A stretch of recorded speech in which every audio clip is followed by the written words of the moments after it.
It's not who I am underneath, but what I do that defines me.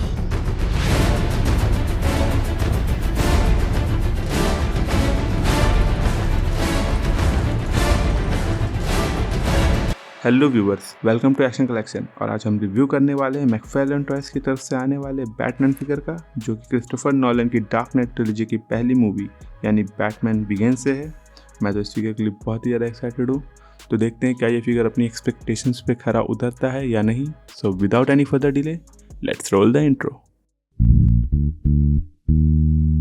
So start करते हैं सबसे पहले box packaging से। Packaging इस फिगर की बहुत बढ़िया तरीके से करी गई, क्योंकि हमें फिगर और एक्सेसरीज प्रॉपरली विजिबल मिलती हैं।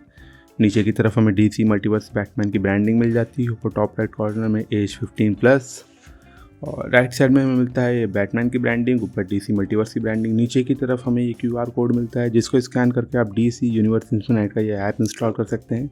बैक साइड में हमें ये बैटमैन मूवी से ये आर्ट मिलता है, बैटमैन बिगिंस मूवी से। हालांकि इसको देख के आप कंफ्यूज मत होइएगा, इन्होंने ये एक्चुअल एक्शन फिगर का नहीं बल्कि मूवी का आर्ट यूज़ किया है। इसकी जगह अगर एक्चुअल एक्शन फिगर का यूज़ करते तो ज़्यादा बेटर रहता।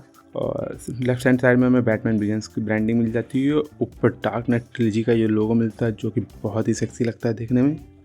और टॉप राइट कॉर्नर में हमें मिल जाता है 22 जॉइंट्स ऑफ आर्टिकुलेशन, जिसके बारे में हम लोग बाद में बात करेंगे। और ये मैकफार्लेन टॉयज की ब्रांडिंग। सो जल्दी से कर लेते हैं इस फिगर को अनबॉक्स। सो ये रहा हमारा Batman out of the packaging. Let's have a closure look. तो सबसे पहले हम लोग बात कर लेते हैं इसके काउल की। तो काउल पे काफ़ी अच्छी स्कल्पटिंग करी गई है। आप देख सकते हैं चीक बोन की तरह जो एक पैटर्न इसमें दिया गया है स्कल्प करके। और इवन इसके ईयर पीस के पास से जो पूरा एक एज होते हुए जाता है, वो काफ़ी बढ़िया तरीके से निखर के आता है, प्रॉपर रिफाइन लुक देता है बैटमैन को। और आइज़ वगैरह पे भी पेंट काफ़ी अच्छी तरीके से किया गया है। एक आइज़ में एंग्री एक्सप्रेशन दिया गया है, तो वो इस सूट के साथ मैच भी करता है इस ओवरऑल लुक के साथ बैटमैन के।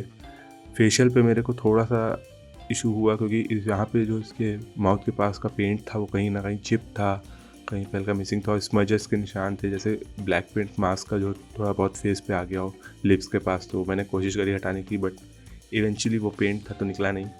एंड दूसरी चीज़ जो थोड़ा डिसअपॉइंटिंग लगी इस फिगर में, वो था पार्ट का रीयूज़ करना, जो उन्होंने दूसरे बैटमैन फिगर्स से जो है पार्ट यूज़ किए। जैसे कि आप ये अगर आप देख पाएँ जॉइंट्स के पास हाथ के, तो एक नेट काइंड ऑफ लुक दिया गया है, टेक्सचर वाला है। जबकि ये प्रॉपर एक सॉलिड आर्मर होता है पूरा बैटमैन का जो सूट होता है, ये एक रबर सूट होता है पूरा स्मूथ, इसमें टेक्सचर कुछ नहीं होता है। सेम फिस्ट के पास में भी हमें टेक्सचर मिलता है। जबकि ये सब अगर आप इसके आर्ट वगैरह देखें, आर्ट वर्क देखें, पोस्टर देखें मूवी के, तो उसमें टेक्सचर वगैरह नहीं होता है इसके फिस्ट पे। और क्या बोलते हैं ये शोल्डर के पास पूरा एक स्मूथ प्रॉपर एक सूट होता है कनेक्टेड।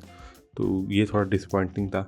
हालांकि चेस्ट वगैरह पे जो पैटर्न दिया गया है एम्बलम, वो प्रॉपर निखर के आता है। इवन जो चेस्ट के नीचे एब्स के पास, एब्डोमेन के पास जो डिज़ाइन दिया गया है, वो भी proper refine and movie accurate है।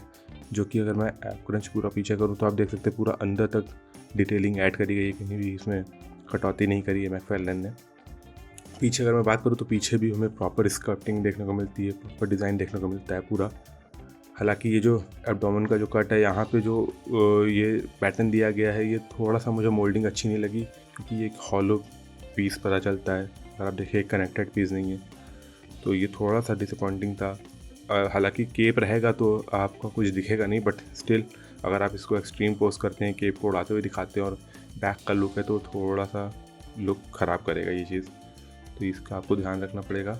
एंड दूसरी चीज़, केप में जो मटेरियल यूज़ किया गया है, ये मेरे को बिल्कुल पसंद नहीं आया। अगर इसको नॉर्मल फैब्रिक यूज़ करते, ये एक पैराशूट काइंड ऑफ मटेरियल है सिंथेटिक वाला, जो कि मेरे को बहुत ही ख़राब लगा। और ऊपर से ग्लिटरी अलग, अगर इसको मैट लुक देते तो काफ़ी अच्छा रहता। इसमें स्पार्कल शाइनी जो ऐड करी गई वो उतनी अच्छी नहीं लगती है। एक्सेसरी की अगर बात करें तो सबसे पहले हमें मिलता है ये कलेक्टेबल कार्ड, जिसमें सामने की तरफ एक आर्ट वर्क बना हुआ है और पीछे की तरफ ब्रूस वेन से रिलेटेड कुछ कैरेक्टर डिटेल है, जिसको आप वीडियो को पॉज करके पढ़ सकते हैं। सेकंड थिंग हमें मिलती है ये बेसिक सा स्टैंड, जिसपे DC की ब्रांडिंग दे रखी है, जिसपे आप अपने एक्शन फिगर को पोस्ट कर सकते हैं, जो कि आपको हर मैकफार्लेन टॉयज के साथ मिल जाता है। थर्ड एक्सेसरीज में आती है ग्रैपल गन, जिसकी मदद से बैटमैन कहीं भी इधर उधर स्विंग करता है।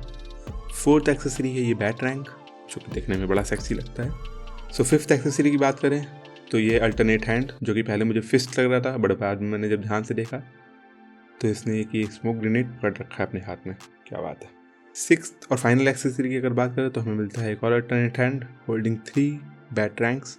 बट एक और यूनिक ट्विस्ट अगर मैं दिखाऊँ आपको तो इन दोनों का साइज़ कंपैरिजन देखिए आप, कितना ऑड है। अब ये वाला इतना ज़्यादा बड़ा लगता है इसके हाथ में कि नॉर्मल फील ही नहीं रहता एक्शन फिगर पे। दोनों अगर सेम साइज़ के बना देते तो क्या हो जाता, टॉड फिलिप्स। सो बात कर लेते हैं इस फिगर के आर्टिकुलेशंस की। तो बैटमैन कैन लुक अपवर्ड, इतना ना के बराबर, डाउनवर्ड्स इतना। हेड में हमें मिल जाता है complete 360 rotation, side by side movement मिलता है इतना। Hands can go far, that much, decent है। 360 रोटेशन पूरा।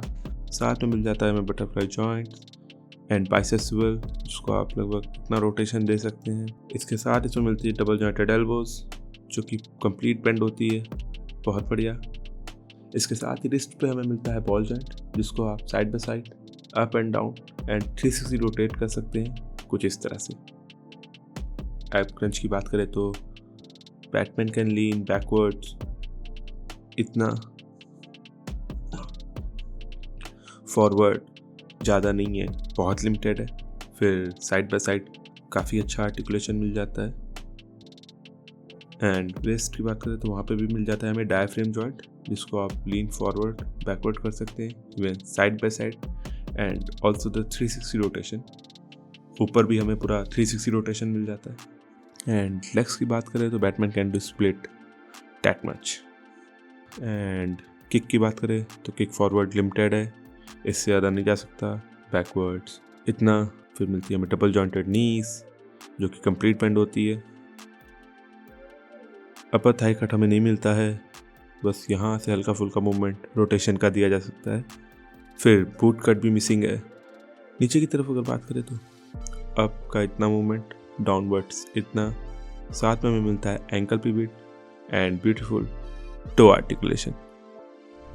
सो बात करें अगर इसकी हाइट की तो हमारा बैटमैन स्टैंड करता है अराउंड 7.5 इंचेस के आसपास, which is pretty tall. For comparison ये रही Wonder Woman from Justice League movie basic figure series and here comes the Flash from the Justice League movie basic figure series. And for the fun comparison ये रहे 2 billionaires side by side. So overall अगर मैं इस figure की बात करूँ तो ये मुझे काफ़ी अच्छा फिगर लगा। हालांकि इसमें भी कुछ फ्लॉज थे लाइक आर्टिकुलेशंस और रीयूज्ड पार्ट को लेकर के, बट आप उन्हें इग्नोर कर सकते थे डेफिनेटली।